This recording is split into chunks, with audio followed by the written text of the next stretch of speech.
মাতরম বন্দে মাতরম বন্দে মাতরম বন্দে মাতরম বন্দে মাতরম বন্দে মাতরম নবাগতদের জানাই স্বাগতম স্বাগতম নবাগতদের জানাই স্বাগতম স্বাগতম নবাগতদের জানাই স্বাগতম স্বাগতম স্বাগতম রাহুল গান্ধী রাহুল গান্ধী রাহুল গান্ধী জাতীয় কংগ্রেস জাতীয় কংগ্রেস জাতীয় কংগ্রেস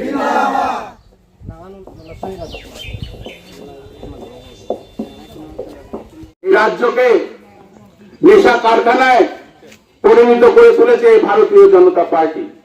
এটা আমার কথা না, আমরা দেখেছি বিভিন্ন জায়গায়, রেলওয়ে স্টেশন, বিভিন্ন আড্ডায় এই নেশা ব্যবসায়ীদেরকে যখন ধরা হয় দেখা যায় যে কোথাও না কোথাও তারা ভারতীয় জনতা পার্টি মন্ডলের সভাপতির ভাগিনা, মন্ডলের সভাপতির শালা মহাশয়, এবং সবচেয়ে দুঃখজনক যে আজকাল পুরুষদের থেকে বেশি মহিলাদেরকে এই নেশা সামগ্রী নিয়ে পুলিশ ধরছেন। আমরা শুনেছি এই রাজ্যের মুখ্যমন্ত্রী মঞ্চে উঠে বলেছেন যে উনি নাকি জানেন যে এই রাজ্যে নেশা সামগ্রী এবং নেশা ব্যবসায়ের সঙ্গে কারা যুক্ত। কিন্তু অবাক করে দেওয়ার মতন কথা,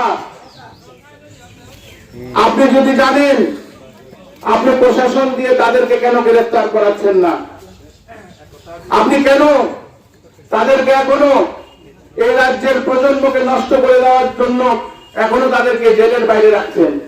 তার একটাই উত্তর, যে এই নেশা ব্যবসার সঙ্গে ভারতীয় জনতা পার্টির নিমকি নেতারা সরাসরি ভাবে যুক্ত।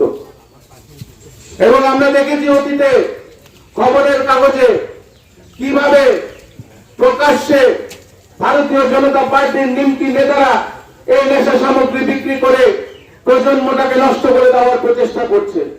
কিন্তু এই রাজ্যের মুখ্যমন্ত্রীর কোনো হেলদোল নেই। আমরা দেখেছি যে তাদের দেওয়া প্রতিশ্রুতি যে এই রাজ্যে প্রত্যেক বছর 50,000 চাকরি হবে। আমরা দেখেছি যে কিভাবে স্বতঃস্ফূর্তভাবে যুবকরা এই জুমলায় বিশ্বাস করে, এই জুমলাতে বিশ্বাস করে তারা ভোট দিয়েছিল।